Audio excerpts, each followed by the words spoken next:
3 classes. This is my next lecture. In the previous lecture, we have discussed about fund based accounting कि ये accounting क्या होती है, इसमें हम ट्रांजेक्शन्स कैसे करते हैं, इन सब चीज़ के बारे में हमने देखा था।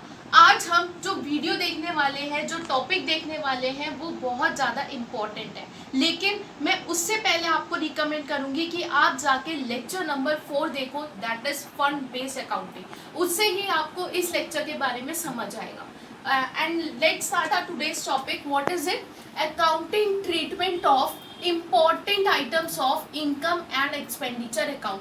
इनकम एंड एक्सपेंडिचर अकाउंट के बारे में हमने लेक्चर नंबर 3 में बात की थी कि ये अकाउंट क्या होता है, इसका फॉर्मेट क्या होता है, और इसमें हमने बेसिक ट्रांजैक्शंस देखी थी कि इसमें हम सिर्फ बेसिक्स आइटम्स देखी थी कि क्या होती है। बस आज वाले टॉपिक में हम इसमें सारी आइटम्स देखने वाले हैं जितनी भी इनकम एंड एक्सपेंडिचर अकाउंट में की जाती हैं ट्रांजैक्शंस। तो ये बहुत ज़्यादा इम्पॉर्टेंट है, so please concentrate, your full concentration is on this topic, accounting treatment of important items of income and expenditure account. अब हम हर एक आइटम के बारे में डिटेल में पढ़ेंगे। नहीं आ रही। Our very first item is entrance fees and admission fees. Entrance fees और एडमिशन फीस, जब हम एनपीओ के मेंबर बने थे तब हमने जो फीस दी थी that is called as entrance fees और एडमिशन फीस। अब ये जो हमें फीस मिली है that is of revenue nature की है, तो अब हम इसे इनकम एंड एक्सपेंडिचर अकाउंट में क्रेडिट साइड में, इनकम साइड में शो कर देंगे बाय एंट्रेंस फीस और बाय एडमिशन फीस। जो हमें अमाउंट दिया है वो अमाउंट में लिख देंगे। एंट्रेंस फीस वो फीस होती है जो जब हम एनपीओ के मेंबर बने थे तब हमने जो फीस दी थी that is called as entrance fees. Entrance fees revenue nature की है, इसीलिए हम इनकम एंड एक्सपेंडिचर अकाउंट में इनकम साइड में इसे शो कर देंगे। इसे हम इनकम एंड एक्सपेंडिचर अकाउंट में क्रेडिट साइड में, दैट इज इनकम साइड, वहां पे हम इसे शो कर देंगे। Second is life membership fees. इसके बारे में हमने अपने प्रीवियस लेक्चर्स में भी हमने इसके बारे में बात की है। लाइफ मेंबरशिप फीस, एनपीओ की लाइफ मेंबरशिप के लिए अपनी पूरी जिंदगी की जो मेंबरशिप फीस एक साथ दे दी, one time payment, when we do one time payment for our life membership to become members of not for profit organization, that is called as life membership fees. Life membership fees capital nature की है, इसीलिए क्योंकि ये इसका benefit हमें एक साल से ज़्यादा के लिए मिलेगा, that is why it is of capital nature. इसीलिए हम इसे बैलेंस शीट में, अब हम इसे इनकम एंड एक्सपेंडिचर अकाउंट में तो शो कर नहीं सकते because it is not of revenue nature, that is why it is shown in the balance sheet in the liability side. ये लाइबिलिटी हो गई ऑर्गेनाइजेशन के लिए, that is why it is return और it is shown in the balance sheet on the liability side. Life membership fees, हम life membership के लिए, पूरी अपनी लाइफ के लिए हमने एक साथ वन टाइम पेमेंट कर दी, that is called as life membership fees. और ये कौन से नेचर की है, that is of capital nature. Our next item is special receipts. Special receipts, ऐसी रिसीट्स, ऐसी हमें पेमेंट मिली that is of special, that is for a specific purpose. तो इसीलिए जैसे कि फॉर एग्जांपल सपोज हमें एनुअल डिनर के लिए हमें ऑर्गेनाइजेशन को कंट्रीब्यूशन मिला, एनुअल डिनर के लिए कंट्रीब्यूशन मिला, तो ये एक स्पेसिफिक पर्पस के लिए है, इसलिए हम इसे एक अलग अकाउंट में, एनुअल डिनर अकाउंट में हम इसे शो करेंगे। हम ये एनुअल डिनर अकाउंट बनाएंगे, इसमें जितने भी एक्सपेंसेस होंगे, हम जितना भी उसके हमें सपोज 10,000 हमें मिले, अब हमने एनुअल डिनर के लिए, हमने खाने के लिए हमने उसमें से 5,000 हमने एक्सपेंसेस कर दिए और जो 5,000 बचे वो हमने रख लिए। हमारे पास थे 10,000, उसमें से हमने 5,000 के एक्सपेंसेस कर दिए, हम अकाउंट बनाएंगे, उसमें हम 10,000 लिखेंगे एंड एक्सपेंसेस उसमें से माइनस कर देंगे। माइनस करने के लिए हम उसे दूसरी साइड में लिखेंगे। ये तो आपको पता है ना, अगर एक अमाउंट डेबिट साइड में है, उसमें अमाउंट में से अगर हमें कुछ माइनस करना है, that is shown on the next side, credit side. और अगर क्रेडिट साइड में है तो हम उसे डेबिट साइड में करते हैं, उसे माइनस करने के लिए। अब हमारे पास ये जो आया 5,000, ये हमारे पास इनकम, हमारे पास बचे 10,000 हमें मिले, 5,000 हमने खर्च कर दिया, एक्सपेंस कर दिए, वी लेफ्ट विद ₹5,000। तो ये जो ₹5,000 है, ये हम इनकम एंड एक्सपेंडिचर अकाउंट में इनकम साइड में दिखा देंगे। और अगर सपोज यहाँ पे हमने 15,000 का खर्चा कर दिया होता, 15,000 के हमने एक्सपेंस कर दिया होता, तो आप खुद प्रैक्टिकली सोचो, हमारे पास 10,000 है, हमें जो कंट्रीब्यूशन मिला, अब हम जब खाने गए तब हमारे पास खर्चा जो है हमारा वो ₹15,000 का हो गया। तो जो बाकी बचे 5,000, तो ये जो बाकी बचे 5,000, ये तो हमें अपने पास से देने पड़े। वो कंट्रीब्यूशन के तो पैसे सारे खत्म हो गए, अब ये हमने अपने पास से देने पड़े ऑर्गेनाइजेशन को, इसलिए ये ऑर्गेनाइजेशन के लिए एक्सपेंस हो गया। That's why it is shown in the income and expenditure account on the debit side, that is expenses side. Income and expenditure account, and which side, that is expenses side और debit side, क्योंकि ये nominal account होता है ना, expenses debit side, income credit side, तो it is special receipts. Then our next item is legacy. Legacy क्या होती है? लिगेसी, जब कोई पर्सन मर जाता है, उसने अपनी विल में उसने कुछ नोट लिख दिया होता है कि मेरे मरने के बाद मैं इस ऑर्गेनाइजेशन को, इस संस्था बोलते हैं हिंदी में, इस ऑर्गेनाइजेशन को मैं ये डोनेट करना चाहता हूँ। तो जब वो मर गया तो कोई और उसके बिहाफ पर वो डोनेट कर देता है, that is called as legacy. It is nothing, it is the amount at which is donated at the will of a deceased person. deceased person वो बंदा जो मर गया है, ऐसा व्यक्ति, ऐसा पर्सन जो मर गया है, दैट इज डिसीज्ड पर्सन। उसके विल पर, उसकी इच्छा पर जो डोनेट किया गया, that is known as legacy. अब जब वो उसने उस नोट में लिखा, तब उससे उसका जो पर्पस है वो भी उसने स्पेसिफाई हो सकता है कि उसने वो स्पेसिफाई करा हो कि ये जो मैं डोनेट कर रहा हूँ वो बच्चों को दान देने के लिए सिर्फ यूज़ हो, या फिर उसे कुछ भी ना लिखा हो। तो इसी बेस पर कि उसने उसमें कुछ स्पेसिफाई किया है उसका पर्पस या नहीं किया है, लेगेसी डिवाइडेड हो जाती है इन 2 parts, that is general legacy and specific legacy. किस बेसिस पे की कि जो मरा है बंदा, उसने लेगेसी, जनरल लेगेसी मतलब कि उसने उसका पर्पस स्पेसिफाई नहीं किया। A disease person had not specified the purpose of his donations, तो वो हो गई जनरल लेगेसी। लेकिन अगर उसने बोल दिया कि बच्चों को दान देने के लिए कि मैं जो डोनेट करने जा रहा हूँ, जो तुम डोनेट करोगे मैं जो अब मरूंगा, तो वो स्पेसिफिक लेगेसी हो गई, उसका पर्पस लिमिटेड हो गया कि हम उसके अलावा कोई और खर्चा उससे नहीं कर सकते। अगर वो जनरल लेगेसी है तो हमने ये प्रीवियस लेक्चर्स में पढ़ा है कि मैनेजमेंट ऑफ ऑर्गेनाइजेशन की इसको किसी भी अच्छे काम में लगा सकती है, जिसके लिए ऑर्गेनाइजेशन बनी है उसी पर्पस के लिए वो लगा सकती है। जनरल लेगेसी ये मैनेजमेंट के हाथ में है, डोनर के हाथ में नहीं है।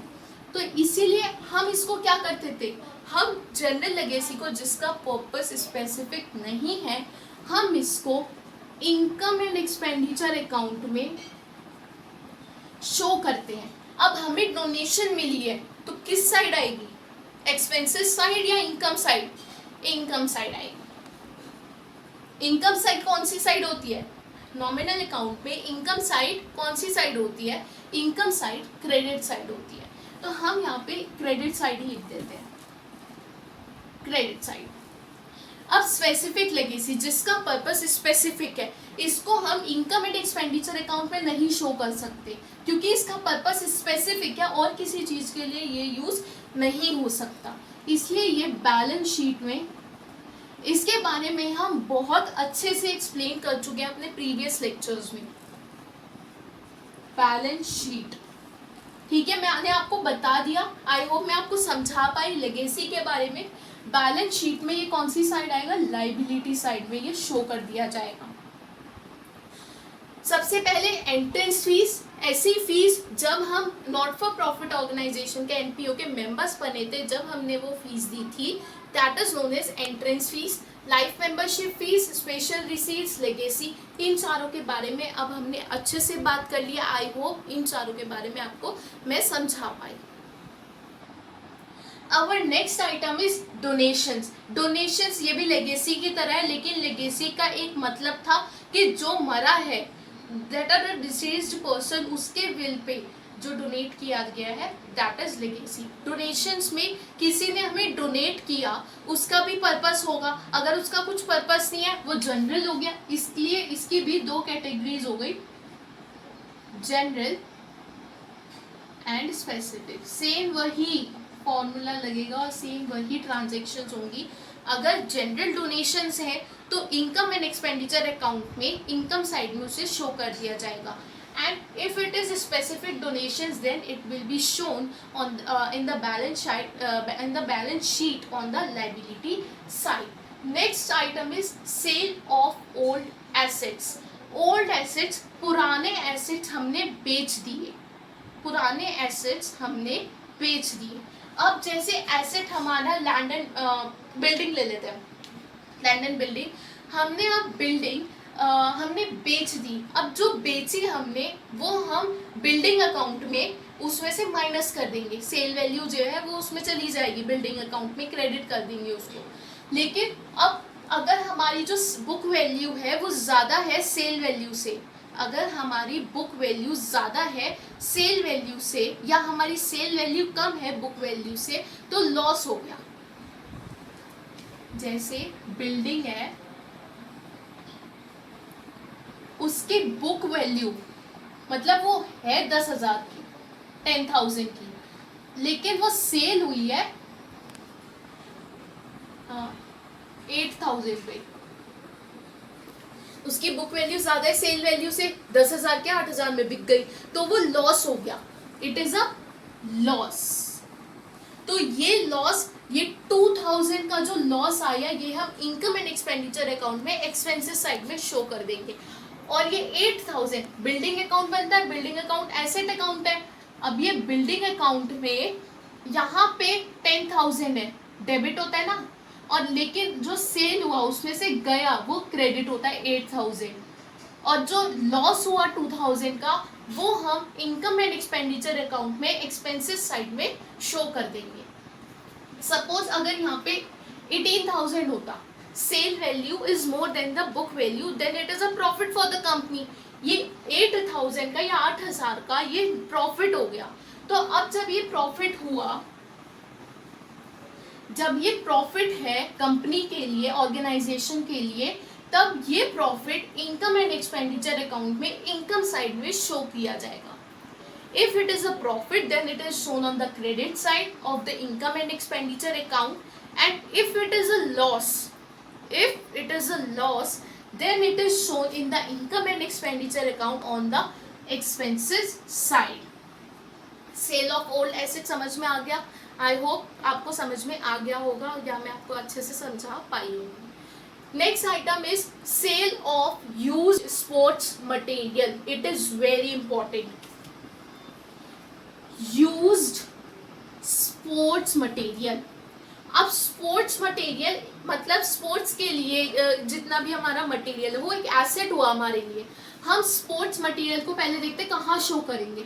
स्पोर्ट्स मटेरियल को हम बैलेंस शीट में एसेट साइड में शो करेंगे। एसेट्स यहां पे आ जाएगा स्पोर्ट्स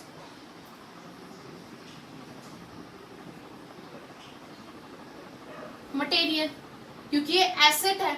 अब यहाँ पे एक वर्ड आ रहा है यूज्ड स्पोर्ट्स मटेरियल, यूज्ड या कंज्यूम्ड स्पोर्ट्स मटेरियल। यूज्ड या कंज्यूम्ड स्पोर्ट्स मटेरियल मतलब कि हमने एक अकाउंटिंग ईयर में जितना हमने स्पोर्ट्स मटेरियल यूज कर लिया या जितना हमने कंज्यूम कर लिया, जैसे कि हमारे पास स्पोर्ट्स मटेरियल बहुत सारे हैं, उसमें से हमने कुछ यूज कर लिया, that is used sports material. अब ये यूज्ड स्पोर्ट्स मटेरियल हमारे लिए एक एक्सपेंस हुआ, ये हमारे लिए या ऑर्गेनाइजेशन के लिए एक एक्सपेंस हुआ, और ये एक्सपेंस हम इनकम एंड एक्सपेंडिचर अकाउंट में शो करते हैं। स्पोर्ट्स मटेरियल एसेट है, वो बैलेंस शीट में शो किया जाएगा। और यूज स्पोर्ट्स मटेरियल, ऐसा स्पोर्ट्स मटेरियल जो यूज किया हुआ है, that is a expense for the organisation. Income and expenditure account on the expenses side sports material used या कंज्यूम्ड आ जाएगा। ये आप अच्छे से फॉर्मेट में करोगे जो आपको लेक्चर 4 में या लेक्चर 3 में बताया गया है आपको। स्पोर्ट्स मटेरियल बैलेंस शीट के एसेट साइड में, यूज्ड स्पोर्ट्स मटेरियल ऐसा स्पोर्ट्स मटेरियल जो यूज कर लिया गया, which is expense for the organisation, that's why it is shown in the income and expenditure account on the expenses side. Fine. Next sale. अब जो sports material use हो गया उसको हमने बेच दिया। ऐसे भी होते हैं ना, जो पुराना होता है एसेट या जो पुराने स्पोर्ट्स मटेरियल है, हमने उसको सेल कर दिया, हमने उसको बेच दिया। अभी इसमें 2 केसेस आएंगे, या अकाउंट नहीं है, ये 2 केसेस की तरह है। यूज स्पोर्ट्स मटेरियल हमने शो किया है इनकम एंड एक्सपेंडिचर अकाउंट के expenses side, because it is expense for the organisation. अब हमने उसकी सेल की। If sports material is shown in balance sheet, अगर स्पोर्ट्स मटेरियल बैलेंस शीट में शो होता है और उसको हमने बेचा है, तो उसका जितना भी अमाउंट होगा जो हमने ओल्ड एसेट्स में करा था, उसका जितना भी अमाउंट होगा वो हम स्पोर्ट्स मटेरियल में से क्रेडिट कर देंगे। जैसे हमने 18,000 क्रेडिट कर दिए गए थे, और जो ये प्रॉफिट होगा तो वो इनकम एंड एक्सपेंडिचर अकाउंट में प्रॉफिट है, तो वो इनकम एंड एक्सपेंडिचर अकाउंट में क्या कर दिया जाएगा, क्रेडिट कर दिया जाएगा। और लॉस है तो वो इनकम एंड एक्सपेंडिचर अकाउंट में डेबिट कर दिया जाएगा। If sports material is shown in balance sheet, but if sports material is shown in income and expenditure account. अब आप मुझे एक बात बता सकते हो कि ऐसा sports material income and expenditure account में है, ऐसा कौन सा स्पोर्ट्स मटेरियल होगा? ऐसा कौन सा स्पोर्ट्स मटेरियल होगा जो हमने इनकम एंड एक्सपेंडिचर अकाउंट में शो किया है? स्पोर्ट्स मटेरियल तो हमारे लिए एसेट है, अभी मैंने आपको बताया कि वो बैलेंस शीट में एसेट साइड में आएगा, लेकिन ऐसा स्पोर्ट्स मटेरियल जो इनकम एंड एक्सपेंडिचर अकाउंट में आएगा, ऐसा कौन सा स्पोर्ट्स मटेरियल है? माय डियर फ्रेंड्स, वो स्पोर्ट्स मटेरियल यूज्ड है। Use sports material income and expenditure account में अगर वो हमने बेच दिया तो क्या होगा, उससे रिलेटेड जितना भी हमारे पास अमाउंट आएगा, जितनी भी हमारी सेल वैल्यू का अमाउंट आएगा, सेल अमाउंट आएगा, वो हम पूरा का पूरा, the whole amount is credited to the income and the expenditure account.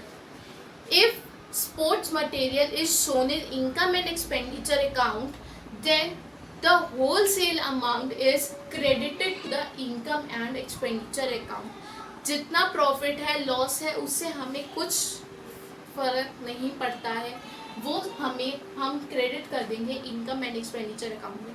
जैसे इस केस में 18,000 है, हम 18,000, ये एग्जांपल बता रही हूँ मैं, जैसे 10,000 की यूज स्पोर्ट्स मटेरियल है, हमने 10,000 का स्पोर्ट्स मटेरियल यूज कर लिया, अब हमने उसको बेच दिया, we sell it in rupees 18,000, तो हमने इनकम एंड एक्सपेंडिचर अकाउंट में 10,000 हमने यहाँ शो किया था इनकम एंड एक्सपेंडिचर अकाउंट में एक्सपेंसेस साइड में, 18,000 हम क्रेडिट साइड में शो कर देंगे होल अमाउंट। अगर वो इनकम एंड एक्सपेंडिचर में, अगर वो बैलेंस शीट में है तो बैलेंस शीट में है तो ये जो अमाउंट है जितना बिका है वो तो हमारा उस एसेट में जाएगा, लेकिन उससे जो प्रॉफिट हुआ है वो इनकम या प्रॉफिट या लॉस हुआ है वो इनकम एंड एक्सपेंडिचर अकाउंट में आ जाता है। तो ये था हमारा sale of used sports material. Used sports material, ये जो केस है ना वो यही है। Next our item is sale of old newspapers. अब न्यूज़पेपर तो डेली आता है, तो ये हमारे लिए रेवेन्यू हुआ, रेवेन्यू एक्सपेंस हुआ, हमारा रोज का खर्चा है ये, it is our daily expense, that's why it is of revenue nature. Sale of old newspapers, पुराने हमारे वो बच्चे हैं न्यूज़पेपर्स, हमने उनको बेच दिया, we sell it, then it is of revenue nature. अब जब ये रेवेन्यू नेचर का है तो हम, और ये एक्सपेंस भी है ऑर्गेनाइजेशन के लिए, तो हम इसे इनकम एंड एक्सपेंडिचर अकाउंट पे शो कर देंगे on which side, on expenses side और debit side. Fine. Donations general भी हो सकती हैं, स्पेसिफिक भी हो सकती हैं। जनरल है तो इनकम एंड एक्सपेंडिचर अकाउंट में इनकम साइड में शो कर देंगे। अगर डोनेशंस स्पेसिफिक है, उसका पर्पस स्पेसिफिक है, तो हम उसे बैलेंस शीट में लाइबिलिटी साइड में शो कर देंगे। सेल ऑफ ओल्ड एसेट्स, हमने यहाँ पे एग्जांपल लिया था बिल्डिंग का, उसकी बुक वैल्यू है 10,000, सेल वैल्यू हमने उसे बेच दिया, we sell it on profit, ₹8,000 का हमें प्रॉफिट हो गया। अब ये जो प्रॉफिट हुआ वो इनकम एंड एक्सपेंडिचर अकाउंट में इनकम साइड में आ जाएगा, एंड ये 18,000 बिल्डिंग अकाउंट में क्रेडिट साइड में चले जाएंगे। नेक्स्ट था sale of use sports material. ऐसा स्पोर्ट्स मटेरियल जो यूज्ड है, ऐसा स्पोर्ट्स मटेरियल जो यूज है उसको हमने बेच दिया। If sports material is shown in income and expenditure account, then the whole sale amount is shown in credit side of the income and expenditure account. Then if sports material is shown in balance sheet, अगर वो balance sheet में है कोई भी asset, तो हम उसके जितना भी सेल अमाउंट होगा वो हम बैलेंस शीट में ही शो करेंगे। उससे रिलेटेड जितना भी प्रॉफिट है या लॉस है वो हम इनकम एंड एक्सपेंडिचर अकाउंट में शो किया जाता है। सेल ऑफ ओल्ड न्यूज़पेपर्स, ये रेवेन्यू नेचर का है, that's why, and it is expense for the organisation, that's why it is shown in the income and expenditure account. और इससे related और भी बहुत इंपॉर्टेंट आइटम्स हैं जो हम अपने नेक्स्ट लेक्चर में देखेंगे। So please like, share, comment and subscribe my channel #Shruti Classes. Thank you so much. Please like, share and subscribe our channel and hit the bell.